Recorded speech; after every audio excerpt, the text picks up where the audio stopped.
Assalamu alaikum dear students. My name is Asad Khan and you are watching my YouTube channel Physics Time. And today our topic is electric flux. आज का हमारा topic क्या है? Electric flux है। आज हम क्या पढ़ेंगे? Electric flux. बहुत डिटेल में पढ़ेंगे और बहुत इजी तरीके से पढ़ेंगे, ठीक है। अगर आप कंसंट्रेशन से देखेंगे ये वीडियो तो आपको इलेक्ट्रिक फ्लक्स में कोई मुश्किल नहीं होगी। पहले तो हम कहते हैं कि फ्लक्स का मतलब क्या है। Flux means flow. फ्लक्स किसे बोलते हैं हम? फ्लो को, ठीक है। किसी चीज़ के बहाव को हम क्या बोलते हैं? फ्लक्स। इलेक्ट्रिक फ्लक्स की बात नहीं कर रहा, सिर्फ फ्लक्स। फ्लक्स मीन्स फ्लो, ठीक है। Flow of what? अब हम इलेक्ट्रिक फ्लक्स की जब बात करते हैं तो इलेक्ट्रिक फ्लक्स में फ्लक्स का मतलब है फ्लो। और किस चीज़ का फ्लो? Electric field lines.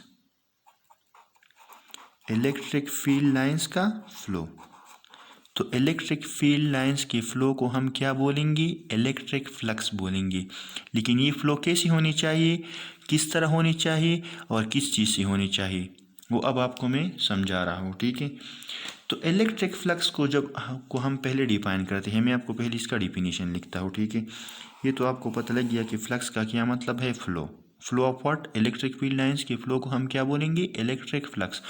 लेकिन अब आपको मैं इसको डिफाइन करता हूँ, डिफिनीशन लिखता हूँ, फिर आपको मैं और भी समझा दूंगा, ठीक है। The number of electric field lines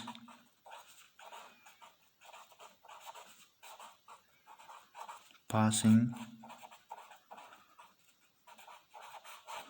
perpendicular, ये लफ्ज़ लिख रहा हूँ परपेंडिकुलर, बहुत ज़्यादा इम्पोर्टेंट है, ठीक है।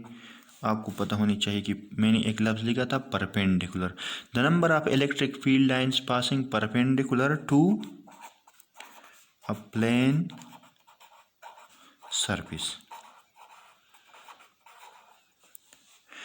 अगर किसी प्लेन सरफेस से इलेक्ट्रिक फील्ड लाइन पास हो रहे हैं, लेकिन शर्त मैंने क्या बताया? परपेंडिकुलर पास हो रहे हैं, तो इसको हम क्या बोलेंगे? Electric flux. क्या चीज़ पास हो रही है? Electric field lines. तो मैंने जैसे आपको पहले बताया flux mean flow. Flow of what? Electric field lines के फ्लो को किस चीज़ से फ्लो करेंगे? ये एक प्लेन सरफेस से फ्लो करेंगे, ठीक है। इसको हम क्या बोलेंगे? Electric flux. लेकिन डायरेक्शन क्या होनी चाहिए इन लाइंस का? Perpendicular to the plane of the surface, perpendicular होनी चाहिए। अब इसको मैं लिखता हूँ, इसका सिंबल क्या है हमारे पास? ए फ्लक्स का सिंबल, या इसको हम रिप्रेजेंट किस चीज़ से करेंगे? फाई से, ठीक है। इसको मैं लिखता हूँ, इसका नाम क्या है? फाई, ठीक है। इसको हम फाई से रिप्रेजेंट करेंगे, ठीक है। इसका सिंबल है। अब इसका मैथमेटिकल फॉर्म लिखता हूँ मैं कि flux is equal to E dot A. आपको पता है इलेक्ट्रिक फील्ड भी हमारे पास क्या है? एक वेक्टर क्वांटिटी है। और ये हमारे पास क्या है? Area vector. जो पहले लेक्चर में आपको बहुत ज़्यादा जोर दे रहा था एरिया वेक्टर पे, तो इस चीज़ के लिए अगर वो लेक्चर आपने सही तरीके से देखा है और अगर आप एरिया वेक्टर को समझते हैं तो यहाँ पे आपको कोई प्रॉब्लम नहीं होगी और ना होनी चाहिए, ठीक है। ये हमारे पास क्या है? एरिया नहीं है, ये एरिया वेक्टर है। एरिया वेक्टर अब आपको मैं बताऊंगा कि एरिया और एरिया वेक्टर में फ़र्क क्या है, ठीक है। इसमें डिफरेंस क्या है। अगर हम इस तरह कहेंगे कि किसी भी एरिया से अगर इलेक्ट्रिक फील्ड लाइंस पास हो रहे हैं तो हम इसको क्या बोलेंगे कि यहाँ पे फ्लक्स मौजूद है? नहीं, एरिया वेक्टर की बात कर रहा हूँ मैं, एरिया की नहीं कर रहा, ठीक है। तो इस इक्वेशन नंबर 1 से मैं इसको इस तरह भी डिफाइन कर सकता हूँ फ्लक्स को, द डॉट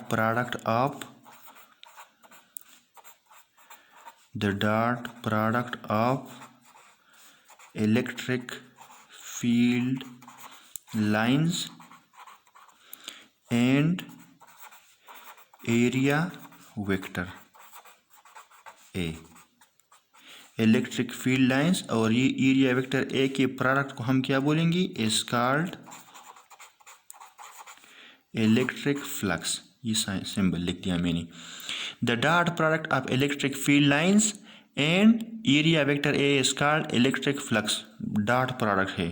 ये बात मैं आपको बताऊंगा, लेकिन आप इसको जहन में रख ली, कौन सा प्रोडक्ट है, डॉट प्रोडक्ट है, क्रॉस प्रोडक्ट नहीं है। अब अगर आप इस इक्वेशन नंबर 1 को देख ली तो फ्लक्स दो चीज़ों पे डिपेंड कर रहा है। यहाँ पे सिर्फ इक्वेशन नंबर 1 की बात कर रहा हूँ, बाद में एक तीसरी चीज़ है वो भी बताऊंगा आपको, आप पूरा लेक्चर देखिए। यहाँ पे मैं इस इक्वेशन नंबर 1 से कहता हूँ कि फ्लक्स दो चीज़ों पे डिपेंड कर रहा है। एक नंबर फर्स्ट जो चीज़ है वो क्या है, इलेक्ट्रिक फील्ड लाइंस।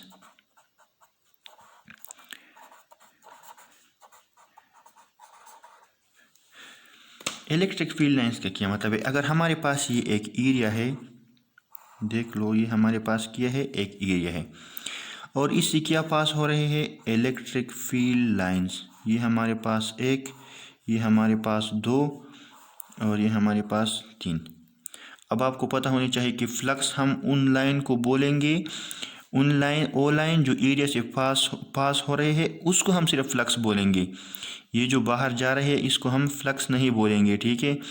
फ्लक्स कौन से वाले को बोलेंगे, वो इलेक्ट्रिक फील्ड लाइंस जो एरिया से पास हो रहे हैं, ये दो वालों को, इसको हम क्या बोलेंगे, फ्लक्स। मैं कहता हूँ कि यहाँ पे हमारे पास फ्लक्स किया है 2 है। यूनिट और उन सब की बात की तरफ बाद में आएंगे, ठीक है, लेकिन आप सिर्फ कंसेप्ट समझ ले। यहाँ पे हमारे पास क्या है, फ्लक्स 2। अब मैं आपको ये बताने लगा हूँ कि कैसे इलेक्ट्रिक फील्ड लाइंस पे डिपेंड करेगा ये फ्लक्स। अब यही एरिया है, देख लो। अगर मैं इन इलेक्ट्रिक फील्ड लाइंस को क्या करता हूँ, इसकी इंटेंसिटी बढ़ाता हूँ। इंटेंसिटी मीन्स इसको ज़्यादा करता हूँ, ठीक है।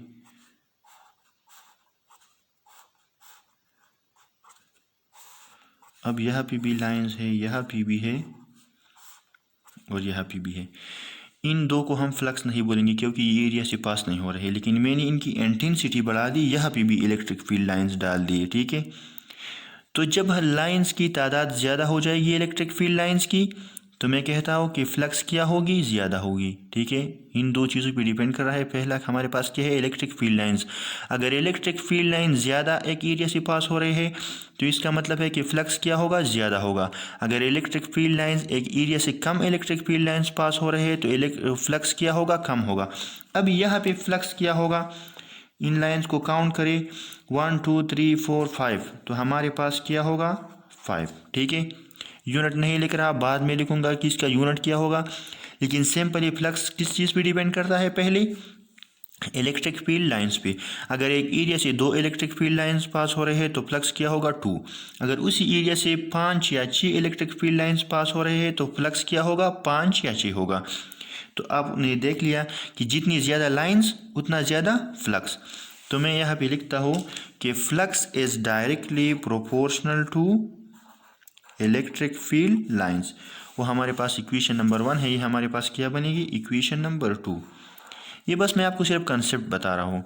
और अगर हम मैं यहाँ पे ई लिखूँ तो आपको कोई कन्फ्यूजन नहीं होनी चाहिए। ई का मतलब है इलेक्ट्रिक फ्लक्स, ठीक है। ई का मतलब क्या है, इलेक्ट्रिक फ्लक्स, क्योंकि हमारे पास मैग्नेटिक फ्लक्स भी है तो उसको फिर हम वहाँ पे बी लिखेंगे, वो बाद में आएगा। लेकिन ई का क्या मतलब है, इलेक्ट्रिक फ्लक्स।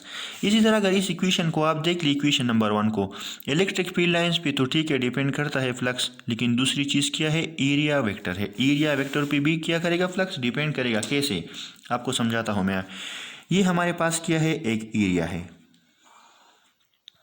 ठीक है, और ये हमारे पास क्या पास हो रहे हैं, इलेक्ट्रिक फील्ड लाइंस।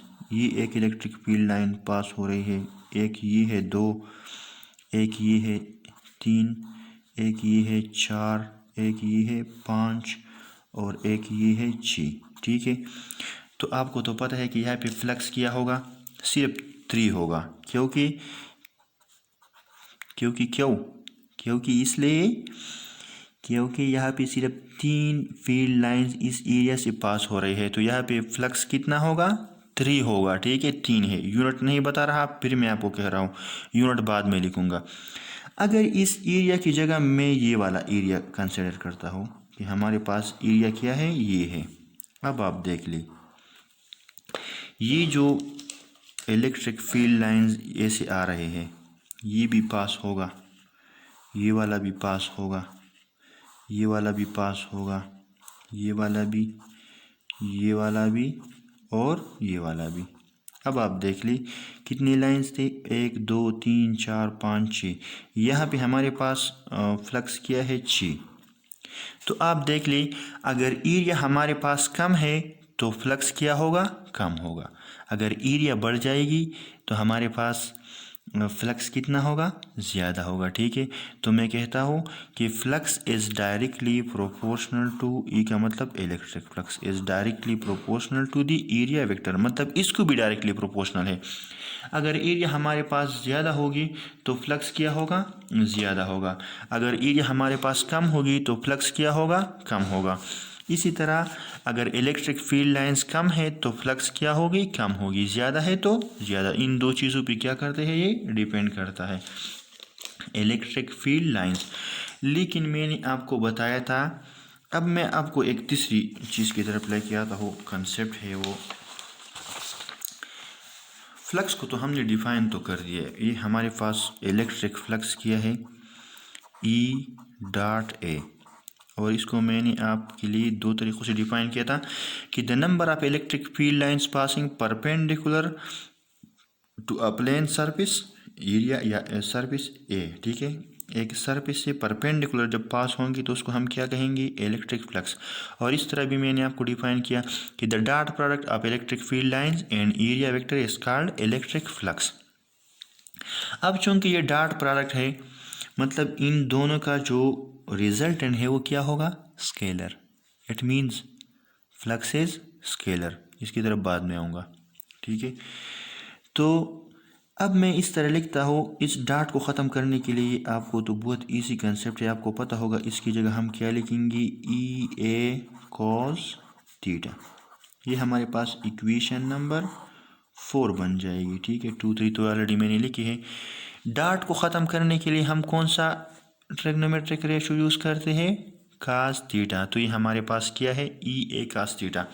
और आपको मैंने वो ये तो बता दिया कि electric flux electric field lines पे भी डिपेंड करता है, एरिया पे भी डिपेंड करता है। अब तीसरी चीज़ क्या है, थीटा।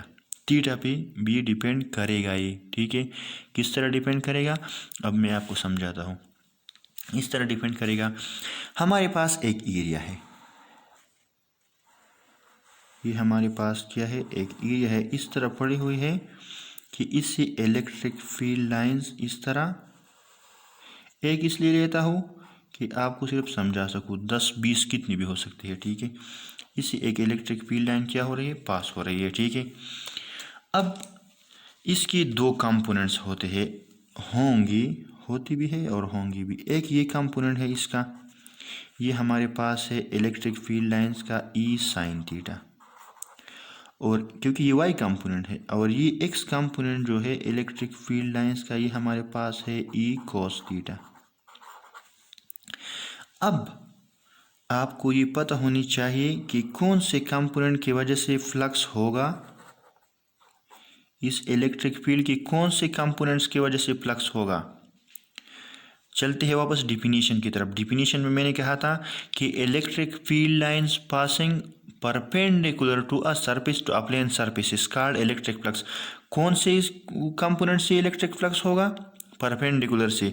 और इस एरिया के लिए परपेंडिकुलर कौन सा है, अगर ये हमारे पास एरिया है, देख ले आप, ये हमारे पास एरिया है, तो ये वाला तो परपेंडिकुलर नहीं है इस तरह स्ट्रेट। अगर इस तरह ये हमारे पास एक एरिया है और मैं कहूँ कि ये इसका परपेंडिकुलर है, नहीं, ये वाला परपेंडिकुलर है। ठीक है, तो ये हमारे पास ये परपेंडिकुलर कंपोनेंट कौन सा है, E cos थीटा। तो इस E cos थीटा की वजह से हमारे पास क्या होगा, फ्लक्स होगा। E sin थीटा से फ्लक्स हमारे पास क्या होगा, 0। इस कंपोनेंट की वजह से फ्लक्स नहीं होगा। ठीक है, फ्लक्स कौन से कंपोनेंट की वजह से होगा, E cos थीटा की वजह से। तो इसलिए मैं कहता हूँ कि फ्लक्स किन चीज़ पे डिपेंड करता है, E पे, A पे और अब थीटा पे। लेकिन थीटा हमारे पास है क्या, पहले तो ये आपको मैं समझा दूँ। थीटा हमारे पास क्या है, theta is the angle between E and A। Area vector और इलेक्ट्रिक फील्ड लाइंस के दरमियान जो एंगल होगा थीटा, इसको हम वो ये वाला वो थीटा वो क्या है, वो वाला एंगल है। ये जो इलेक्ट्रिक फील्ड लाइंस और एरिया वेक्टर के बीच में है, उसको हम क्या बोलेंगे, थीटा बोलेंगे। ठीक है, अब 3 कंडीशन है हमारे पास, 3 नहीं 2 कंडीशन लेता हूँ मैं। पहला वाला कंडीशन में लेता हूँ फर्स्ट कंडीशन, इसको मैं लिखता हूँ मैक्सिमम फ्लक्स वाला।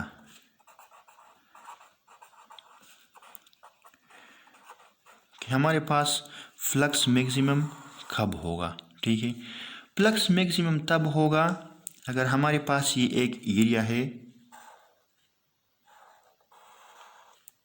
फॉर एग्जांपल ये हमारे पास क्या है, एक एरिया है, और अगर इससे इलेक्ट्रिक फील्ड लाइंस क्या हो रही है, पास आउट हो रही है। इस तरह ये हमारे पास क्या हो रही है, electric field lines pass out हो रही है। अगर ये एरिया, दो चीज़ें अब आप, ये बहुत ज़्यादा इम्पोर्टेंट है, अगर ये एरिया इलेक्ट्रिक फील्ड लाइंस के लिए परपेंडिकुलर है, एरिया वेक्टर की बात नहीं कर रहा, अगर area and electric field lines are perpendicular, अगर एरिया और इलेक्ट्रिक फील्ड लाइन एक दूसरे को परपेंडिकुलर है तो इस एरिया का डायरेक्शन क्या होगा, हमेशा परपेंडिकुलर टू दी प्लेन होगा। तो इसका डायरेक्शन क्या है, ये वाला है। अब अगर एरिया इस तरह परपेंडिकुलर है हमारे पास, मैं आपको समझाता हूँ, किसी चीज़ से कोशिश करता हूँ कि मैं आपको समझा दूँ। 1 मिनट।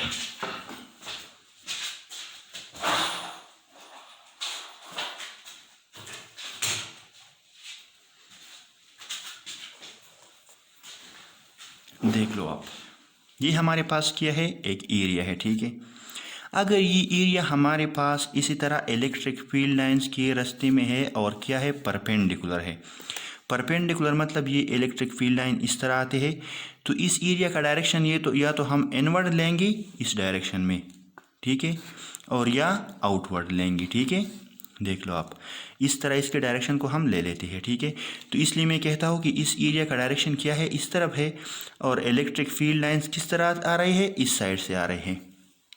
तो अगर एरिया परपेंडिकुलर है तो इलेक्ट्रिक फील्ड लाइंस ई और एरिया वेक्टर का मतलब है एरिया का डायरेक्शन, दोनों एक दूसरे को क्या होंगी, पैरेलल होंगी। देख लिया आप, ये हमारे पास क्या है, इलेक्ट्रिक फील्ड लाइंस है, और ये हमारे पास क्या है, एरिया का डायरेक्शन है, तो दोनों क्या है, पैरेलल है। और पैरेलल में थीटा हमारे पास क्या होता है, 0 डिग्री। अब मैं आपको मैक्सिमम फ्लक्स समझा रहा हूँ। ठीक है, तो हमारे पास फ्लक्स क्या हो जाएगी, electric flux is equal to E dot A, ये तो इसका फार्मूला है। डॉट को ख़त्म करने के लिए हम क्या लिखते हैं फिर, कास थीटा, तो मैं इस तरह लिखूँगा ई ए कॉस थीटा। अब एरिया जो है परपेंडिकुलर है, और एरिया जब परपेंडिकुलर है तो फ्लक्स और इलेक्ट्रिक फील्ड लाइंस जो है ये एक दूसरे को क्या है, पैरेलल है। फ्लक्स इस साइड से आ रहा है, ठीक है, इलेक्ट्रिक फील्ड लाइंस, और एरिया का डायरेक्शन ये है, दोनों एक दूसरे को क्या है, पैरेलल है, और पैरेलल में एंगल क्या होता है, 0। तो इसकी जगह हम क्या लगाएंगे, ई ए कास 0 डिग्री, और कास 0 हमारे पास क्या होता है, कास 0 हमारे पास 1 की इक्वल होता है। ठीक है, कास 0 इज इक्वल टू 1। तो फ्लक्स हमारे पास क्या होगा, ई ए, इसको हम क्या बोलते हैं, मैक्सिमम फ्लक्स।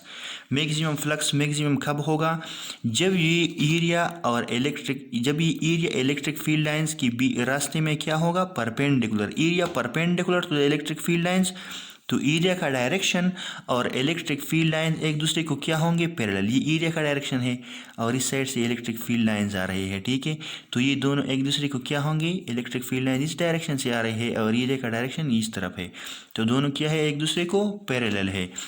तो पैरेलल में एंगल 0 होता है, कास 0 इज इक्वल टू 1, तो ये हमारे पास क्या होगा, मैक्सिमम फ्लक्स होगा। ठीक है, फ्लक्स क्या होगा, मैक्सिमम होगा। अब मैं आपको सेकंड कंडीशन बता रहा हूँ, 0 फ्लक्स जिसको हम बोलते हैं। सेकंड कंडीशन हमारे पास क्या है, 0 फ्लक्स। और 0 फ्लक्स कब होगा, अगर एक एरिया हमारे पास है और इसी तरह पड़ी हुई है, जैसे ये हमारे पास एरिया है और इलेक्ट्रिक फील्ड लाइन इस एरिया के लिए इस तरह आ रही है, इस डायरेक्शन में। तो ये एरिया के ऊपर इस तरह क्या होगी पास आउट होगी एरिया के ऊपर ऊपर। देख लो आप, हमारे पास ये क्या है, एरिया है, और इलेक्ट्रिक फील्ड लाइन इस तरफ से आ रही है। देख लो अब ये हमारे पास क्या है, इलेक्ट्रिक फील्ड लाइंस है। देख लिया आप। तो ये इलेक्ट्रिक फील्ड लाइन इस एरिया से पास नहीं होंगी। डिफिनीशन में हमने कहा था कि electric field line passing perpendicular from the plane surface.